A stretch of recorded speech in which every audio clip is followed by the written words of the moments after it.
आज की कहानी। बूढ़ा बाप एक मजदूर पिता। एक गांव में एक आदमी रहता था जो बहुत बूढ़ा हो चुका था, जिस वजह से उसे कम दिखाई देता था और बहुत कमज़ोर हो गया था।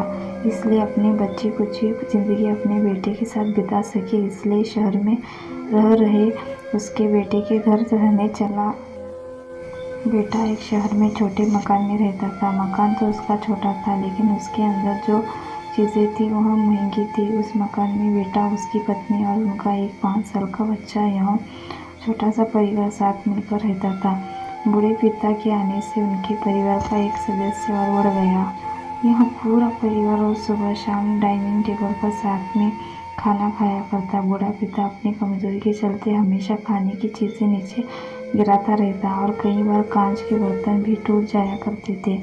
कुछ दिनों तक बहू और बेटे ने यह सब सहन किया, लेकिन बाद में वे दोनों बूढ़े की ऐसी हरकतों से चिढ़ने लगे। एक दिन बेटे ने कहा कि ऐसा कब तक चलेगा, हमें कुछ करना पड़ेगा। उसकी पत्नी भी इस बात से सहमत हुई। अगले दिन बेटा कहीं से एक पुराना मेज लेकर आया और घर के एक कोने में उसे लगा दिया और अपने पिताजी से कहा कि आप यहीं पर बैठकर खाना खा लिया कीजिएगा। उन्होंने एक लकड़ी का भी बर्तन भी बनवाया, जिसमें वे अपने बूढ़े बाप को खाना देने लगे। अपने कांच के कीमती बर्तन बचाने के लिए अपने बूढ़े बाप को लकड़ी का बर्तन देने में उन्हें जरा भी शर्म नहीं आती, मगर उन पर जैसे कोई असर ही नहीं होता।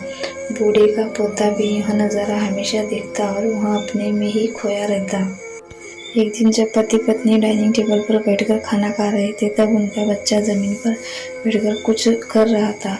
उन दोनों ने बच्चे के हाथ में लकड़ी का टुकड़ा देखा, लेकिन उन्हें समझ में नहीं आया कि बच्चा लकड़ी के टुकड़े के साथ क्या कर रहा है। जब बच्चे के पिता ने उससे पूछा कि बेटा आओ खाना खा लो, तुम नीचे बैठकर क्या कर रहे हो, तब बच्चे ने भोलेपन से कहा, अरे मम्मी पापा, मैं आप दोनों के लिए लकड़ी का बर्तन बना रहा हूँ, ताकि आप लोगों को जब आप बुरे हो जाओ तो दिन में खाना दे सकूं।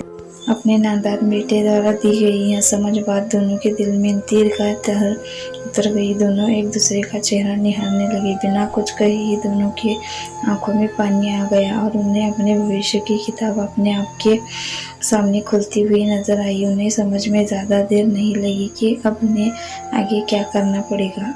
अगले दिन कमरे के कोने से वह पुराना मेज हटा गया और बूढ़ा पिता और बाकी का परिवार साथ में मिलकर फिर से खाना खाने लगे कि बूढ़े की कमजोरी वजह से हो रही गलतियां भी अब किसी को नहीं चिढ़ती थी। सीख। यह कहानी हमें बताती है, हर वह पत्ता जो आज हरा है वह कल सूखेगा और डाली से नीचे भी गिरेगा। इसलिए हमें अपने बूढ़े का हमेशा ख्याल रखना चाहिए और हमें हमारे माता पिता और बुजुर्गों के साथ ही व्यवहार करना चाहिए, जैसा हम चाहते हैं कि हमारे बूढ़े होने के बाद हमारे बच्चे हमारे साथ करें।